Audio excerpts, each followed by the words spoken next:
Life Over Coffee. Conversations for Transformation. Hello everyone, this is Rick Thomas with Life Over Coffee. Thank you so much for joining me. One of our supporting members on the private forum asked me a question about building a relationship with someone who is always willing to talk about your problems and they're never willing to open up and be transparent themselves. Well, I shared a few thoughts with our supporting member to help them to think about how to build within a challenging relationship like that.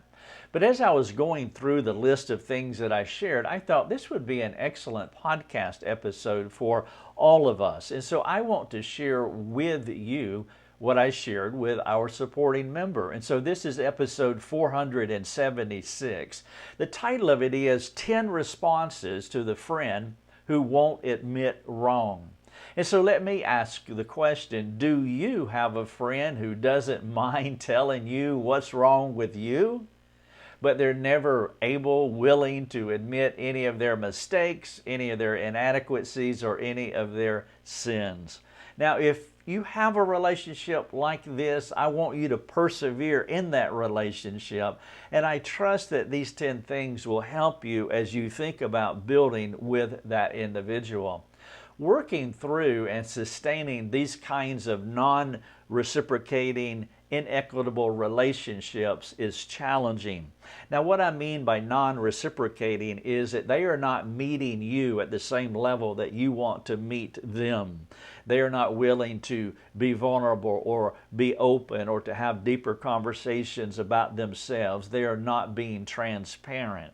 Now, in one sense, that's okay, because what you're going to find with most of your relationships is that they are unidirectional, meaning that you will be pouring into them more than they will be meeting you at that level where they can reciprocate and bring competent care to you.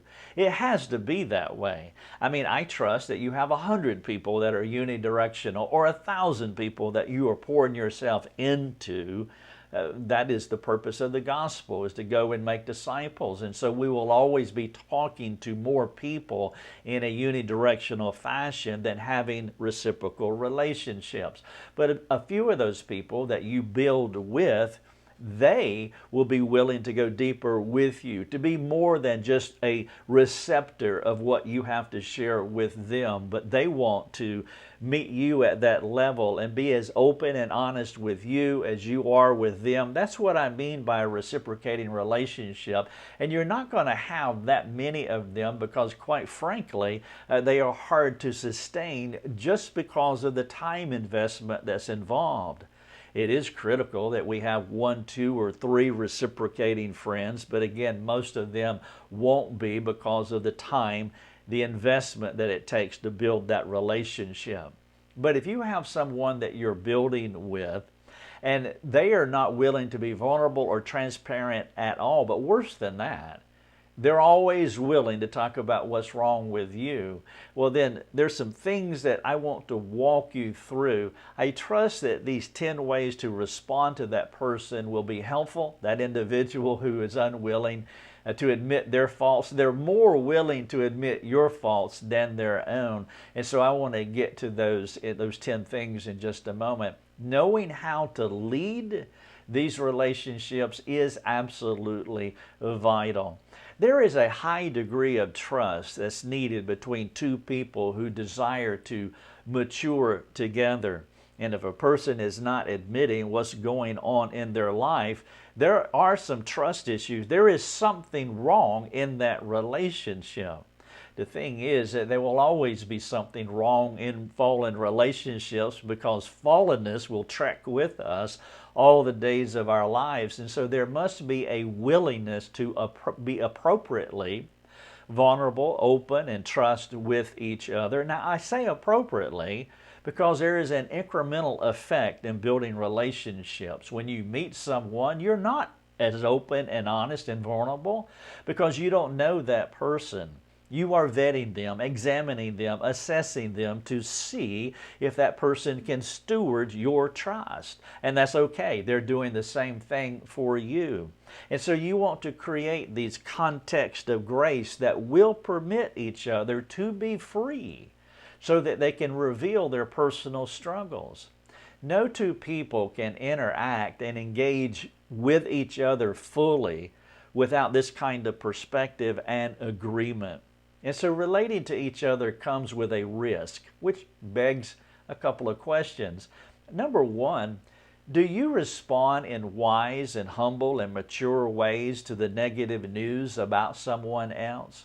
Meaning, can you steward their truth? I mean, that's one of the questions that I would want to ask myself. If they're unwilling to be open, if they're unwilling to be vulnerable, to be transparent, then before I think about them, I want to think about myself. How have I created an environment of grace that is conducive for them to be open and honest with me? If I'm in a counseling situation with someone and they're not being open and honest, I really do have to examine me. Is there anything that I'm doing that's prohibiting them or inhibiting them or hindering them from being transparent? If you're leading a small group and you're trying to get your friends to be open and honest, but it's not happening, there's many things that you want to think about. I'll give you 10 in just a moment, but the first thing that I want you to think about, are you able to steward their truth? Do they trust you to be able to open up in such a way to give you things about themselves that you previously did not know? And so do you respond in wise, humble, and mature ways to the negative news about someone else? If you don't, they probably will never be transparent with you. And then number two, when you meet with someone to resolve differences, are you more willing to be as open about what is wrong with you as you are willing to learn about the other person's struggle? Now that's the other side of the coin. And so both of those things have to be operative in our lives if we're going to build a reciprocal relationship. One, we have to be able to steward the negative news that they are sharing with you. And so we want to create an environment of grace that is conducive for them to be transparent. And then number two, we want to be open and honest with them also. If we do not do these things, then our relationships will experience limitations in proportion to the amount of truth that we hide or in how we critique others because we're not stewarding their truth well. Mature, reciprocal communication happens when both people are more self-critical while placing the other person's well-being ahead of each other. Paul said it this way in Philippians chapter 2. You're very familiar, I'm sure, with verses 3 and 4. He said, "Do nothing from rivalry or conceit, but in humility count others more significant than yourselves. Let each of you look not to his own interest, but also to the interest of others." And so let me ask a couple of more questions. Are you more of a rival or supporting friend when there is conflict? That's what he was saying in Philippians. Do nothing from rivalry or conceit. And so as you think about this relationship, are you more of a rival or a supporting friend? Now here's another question out of that text. Whose interest are you most concerned about in your relationship? The interest of others, which is what we should be, or our own interest, self-serving? All right, so I have experienced many counseling situations where in a moment of openness, a spouse begins to share some of their darker struggles. And so here's a context where two people haven't been getting along that great. And in a moment of vulnerability, this person decides that I am going to be transparent. I'm going to be appropriately disclosing to this other person. The person believed that if their relationship prospered, it was necessary to reveal some hidden things appropriately. It was the right thing to do. And as hard as it is to share the truth, especially the negative truth about yourself, it is equally hard to be mature enough to handle or to steward the truth that is shared. Now, this second problem here, stewarding the truth, is why I warn the person hearing the new truth about someone else, especially in a counseling situation. If you have a husband and a wife and they have been battling for years and there is unforgiveness, and there's harboring bitterness, and God begins to break through in one of the spouses to where they realize that they have been more of a combatant than a cooperating, communicating friend. And in a moment of clarity, they humble themselves and they want to walk out repentance. And so they're going to share some things about themselves that was previously hidden. Stewarding another person's problems requires maturity.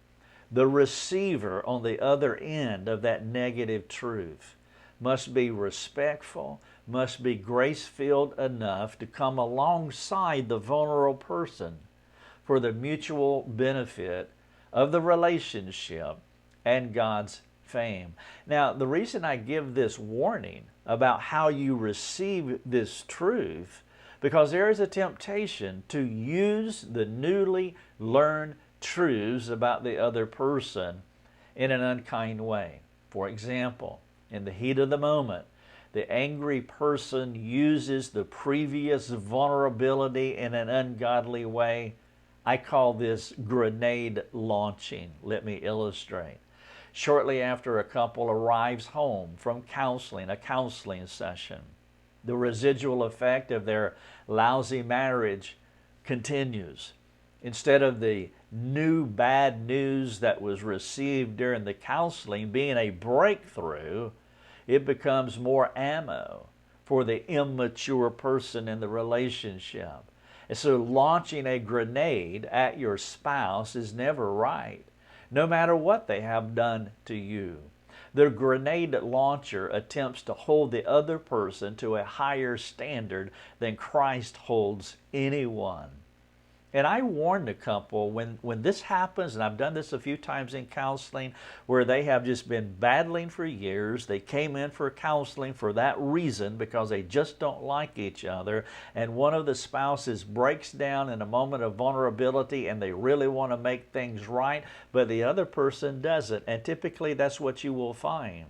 Two people don't, it would be exceptional for two people to repent at the same time. It would be exceptional for two people to have the same gradation of progressive sanctification. There is always inequitableness in a relationship. There is inequitableness in a marriage. One person is willing to repent, the other one is not. One person is more mature than the other person. There will always be these different levels of maturity in relationship. And so in the counseling session, this person reveals something about themselves. They're being vulnerable, they're being honest, they're confessing their sin. And then the knucklehead on the other side of the room uses that to their advantage when they get home. And so I warn them that do not go home and take what has been revealed here and use it as a grenade that you launch across the room in a moment of unresolved conflict or ongoing anger that you have held against your spouse. We are not more righteous than our spouses. We're not more righteous than any person. If we have any righteousness, it is because the Lord gave it to us rather than being generated and sustained from our innate godliness. All holiness comes because of God's favor in our lives. Holding someone to a level of righteousness that we can't even maintain ourselves is wrong. And so rather than penalizing our friends like an opponent in war, we should cooperate with God by trying to help them to overcome what hinders their sanctification. And so the spouse who has heard this new negative news, they need to steward it carefully and be a cooperating friend, not a grenade launcher. And so when you hear negative news about another person, when they reveal something about them, we have three options for consideration. One, we can expect them to be perfect and then level our disappointment at them after they fail. Now, I don't recommend that. That's like a parent yelling at a child, expecting the child to be something, and of course the child fails, and then we level our sinful disappointment at them after they fail. It's not only a failure on the child's part, but we have complicated that relationship by our own failure. A second response is we can dismiss their failures as though sin does not matter. which lets them continue in their struggle. Well, that is not an option either. How about door number 3? We can encourage them when they reveal their failures, and we can help them change. We can set our friends free by praying for them, encouraging them, motivating them toward change. Rather than launching a grenade across the room, give them a hug. Give them an encouraging word. Lead them with your humility, with your honesty, and with your gospel-empowered hope. So as you think about a friend who does not admit wrong, as I go through this list of 10 considerations, I want you to ask yourself, am I willing to set aside my good desire for them so that I can cooperate with the Lord to restore my difficult friend? It isn't sincere to expect the other person to be mature if we're unwilling to be mature or be the mature one in the relationship. Asking someone to be or to do what we're not ready to be or do is not the way of the gospel. And so I have 10 things. I've titled this episode 476, 10 responses to the friend who won't admit wrong. And so now that your heart is adjusted and you're counting them more significant than you, and you're willing to be vulnerable, and you're not holding them to a level of righteousness, and you are not going to launch a grenade when they start admitting wrong, here's 10 things to consider about that friend. Number 1 is self-righteousness. Some people tend to elevate themselves above others. Now, if you have a friend in your life who is not vulnerable, doesn't admit stuff, if you have that friend, I'm not saying they're self-righteous, I'm just saying that could be what is going on. And so you want to think about that. In our mastermind program, we teach our students to biblically speculate. To discern would be a good word here. To have peripheral vision, to see what is not readily apparent. We're not talking about judging people, and so it's all tied to our motive. If our motive is to judge and be self-righteous and look down on people, that would be bad, that would be wrong. But if our motive is to count them more significant than ourselves, then we're going to spend time stepping into their story. We're going to spend time thinking about them. We're going to ask God to give us insight into their lives. Help us to see what we see, help us to see what we cannot see. Help us to hear what we're hearing, and help us to hear what's not being said. And so we have to biblically speculate of what might be going on. So I am not saying that the friend who doesn't admit wrong is self-righteous. I am saying that is a possibility. And you have to consider that, because if you want to help them, if you want that relationship to grow in reciprocality to where they are confessional and transparent and admitting their mistakes and so forth, then you have to consider all the possibilities, and one of those could be self-righteousness. Number 2, self-protection. The person is afraid to admit wrong. Their fear is the heart motive for their external self-righteousness. And so they come across self-righteous, and they are self-righteous, but their self-righteousness is motivated by fear. It's the only way that they know to protect themselves, is to make themselves appear better than what they really are. And so you could look at the self-righteous person and think of them like Pharisees and be angry at them because they're self-righteous. But then when you begin to learn more about them, think more deeply about them, you say, oh, this is self-protective. This person is afraid. And because they are afraid, they don't know any other recourse but to pretend that they are better than they aren't. It is a self-protective method. And so you have self-righteousness as a possibility, number 1. You have self-protection, number 2. And then number 3, as I've implied, is fear. And so fear leads to self-protection, which leads to self-righteousness. Maybe they are afraid to tell you the truth. Ask yourself if you are a safe person to receive the negative truth from them. I talked about this earlier. They are vetting you. And so let's say that you meet someone and their experience in life has been, when you're transparent, the gavels are going to come down and you're going into eternal judgment. And that has been their experience. From the moment that they were reared in a hostile, angry home with an angry dad or an angry mom, that whenever they admitted that they did wrong. They stole the candy or did some other nefarious thing as a child, and the dad or the mom just came down on them harshly. Well, then they learn, well, I better not tell the truth, because this is what happens when you tell the truth. And so you have to ask yourself, if you receive that person, you meet that person, and that's their former manner of life, that is their shaping influence, they're vetting you, they're judging you, they want to know if you are a safe person, and that is an excellent question to ask yourself. As I was saying in a counseling situation, if a person is not being vulnerable, the first question I want to ask is, what about me? Is there something that I am doing? Have I created an environment of grace that's conducive for them to be transparent? Is there something that I said? Is there a demeanor about me that just creates this force field to where they just don't feel safe around me? If you're in a small group, you're a small group leader, you want them to be vulnerable. Is that a safe place? And so they are afraid. And so number one, they are self-righteous, but not like the Pharisees. As you get deeper into their lives, you see they're self-righteous because number two, they are protecting themselves, self-protective measures. It's a self-reliant measure to find security because number three, they are afraid. Number four, judgment. It's not their experience to be open. Let's say that they come from a punitive religious environment where truth-telling equals harsh responses. They go to a Christian university, and if they be transparent about their fallenness, I struggled, I looked at that, I shouldn't, I did this and I should not have done that. And when they admit that, they get demerits. Well, if that is the process, well, we're going to train people not to admit stuff.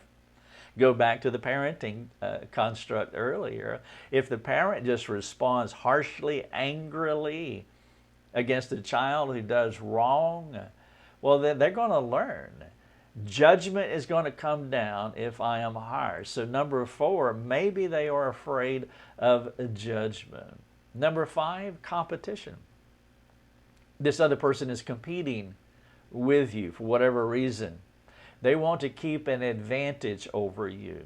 Some people are like that. Some people use talking as an offensive strategy, because as long as they're talking, they're not revealing anything about themselves. And so they always have to be actively communicating, because to be quiet or to be a receptor of whatever you want to say to them, they don't want to be in that vulnerable position. And so they use communication as a tactic of not being exposed, talking about hiding in plain sight.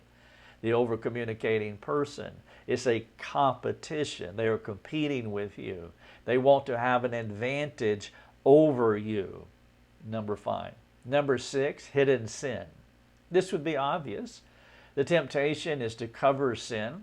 To cover sin can be so compelling that no matter how open you think the other person should be, this is what David was doing when he kept silent about his sin. And that is our temptation as well. Confess sin to other people. I mean, that is just that's so archaic. It's so Christian. It's so tradition that we don't communicate that way. There's such a temptation to want to create a fictional version of ourselves and to keep our real selves hidden for whatever reasons they are. I've outlined some of those reasons already. Self-righteousness, motivated by self-protection, motivated by fear, motivated by harsh judgments from their past. And so it could be that they just want to hide their sin. It could be born out of fear, or it could be more nefarious than that. They just don't care, and they have a hardened conscience, and they really don't care what you think. They're just not going to tell you whatever it is that you would like to know in order to build a relationship with them. They are hiding sin for whatever reason. Number seven, the guilt-shame complex. For example, A child reared by an angry dad will be captivated by shame and guilt. It will motivate them to keep their sins hidden. Remember, all of us came into this world Adamic. What that means is in part is that there is a temptation to hide behind fig leaves, to create that fictional narrative of ourselves because we feel this internal guilt, fear, shame complex that is operative in our souls. Shame is this uncomfortable, internal awkwardness, not comfortable in my own skin, just feeling inadequate for whatever reason. That is born in all of us. We see it in our children, especially when they are young, as they cling to our legs as they're standing at the front door as we're talking to a stranger. They are insecure. They feel the fear and the shame, and they want that security. And if they're reared in a home that doesn't create that environment of grace, doesn't create that security because both parents are harsh or unkind, authoritative, not encouraging, not motivating by grace, well, that shame, that Adamic shame, will metastasize, it will morph, it will continue to grow and really just dominate their thought processes and taking their thoughts captive. And then when they enter into a relationship with someone that wants to be open and transparent and vulnerable, it can scare the hooey out of them because it's just not their experience. And so number 7 is the guilt-shame complex. Number 8 is your maturity. Turning the tables here. A person's lack of self-disclosure is your opportunity to reveal the gospel. If they are not open like this, then you can be Christ to them. Now, in one specific way, I'm thinking about Romans 5:8, that God loved us while we were sinners. And so let's make a practical application of that. What if we imitated that gospel facet right there and that we love them while they are sinners? And so this could be an opportunity for you if they are not admitting kind of people when they should or could, if they're not appropriately transparent with you when they should or could. Well, what about your maturity? Will you step into that moment and will you love them while they are sinning, assuming that they are? So your maturity, number 8. Number 9, your self-righteousness. Do you map your experience with God over others?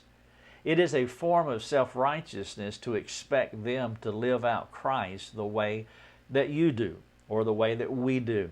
Sometimes we can look at people, and I say it this way, I didn't coin this, but I heard this somewhere and I thought it was really good, that I expect after 40 years of living and failing and finally getting it right, now I'm expecting you to do that in 6 weeks. Sometimes we can map our experience over other people and we forget. I mean, I have been a Christian for 40 years. 40 years, 4 decades. And if you meet someone who's been saved for half a minute and they're not being vulnerable or transparent, I want to make sure that I'm not mapping my experience, my knowledge, my expectation, my training, my whatever, that I'm not mapping it over them and expecting them to meet that level, whatever my level's low, but let's say theirs is lower, and that I'm expecting them to meet my level, whatever that is. That is self-righteousness as I'm looking down on them, mapping my experience over them, and that's where we want to be careful. Again, that's a parental mistake too, as we expect these little children to be able to get things that are just so natural and intuitive for us. Number 8 was your maturity. Will you be Christ to them? Number 9 was your self-righteousness. Are you expecting them? Are you looking down on them, mapping your experience over them? And then number 10, is your idols. The person who disappoints you reveals your heart's condition. The person who disappoints you is like the heat of the sun bearing down on you, and that heat will do one or two things. It will harden the mud or it will melt the snow. And so a person who is not meeting your expectations is a form of heat in your life. That heat is bearing down on you, and it will reveal one or two things. The hardened mud is pride. The melting snow is humility. And so that person God will use that person, even their sin, But God will use that individual to help you to grow in humility or to help you become harder and grow in pride. And so with this last one here about revealing your heart condition, your idols, I have two questions. How do I respond when I do not get what I want? How do you respond when you don't get what you want? When that person is not meeting your expectation, whatever that is, how do you respond? Because your response will reveal your heart. And that's question number 2. What does your response reveal about your heart? This is episode 476, 10 responses to the friend who will not admit wrong. Let me roll through these quickly. 1, self-righteousness. 2, self-protection. 3, fear. 4, judgment. They're afraid of judgment. 5, competition. It's competitive communication. Number 6, possibly hidden sin. Number 7, guilt, shame, complex. Number 8, your maturity to be Christ to them. Number 9, your self-righteousness, mapping your experience over them. Number 10, your idols, what their lack of transparency reveals about your heart. You can find this at episode 476, 10 responses to a friend who won't admit wrong. The best call to action that I can give you for this is to find a friend to help you mature through any immature relationship that you have. And so if you have a relationship like this, do what our supporting member did. He said, hey, this is a relationship that I have in my life. The person just never transparent, never vulnerable, never admits wrong, but they are willing to point out what's wrong with me, willing to address my sin. They have a sindar. A sindar is always panning the room and is looking for sin in anybody's life. They have a well-honed, well-tuned sindar, and when they find it on me, they zero in on it and they want to talk about what's wrong with me. And so if you have that relationship, then I would ask you to find a friend, and you're not to gossip. You don't even have to use the other person's name. I don't know who the other person is that my friend's asking me about. I don't need to know and don't care to know. And so you can have a specific conversation about a generic friend, but have that with someone who's mature enough to come alongside you, and that would be your call to action here for 476. 10 responses to the friend who will not admit wrong. God bless. Thanks for joining us. Learn more and get access to other resources at lifeovercoffee.com.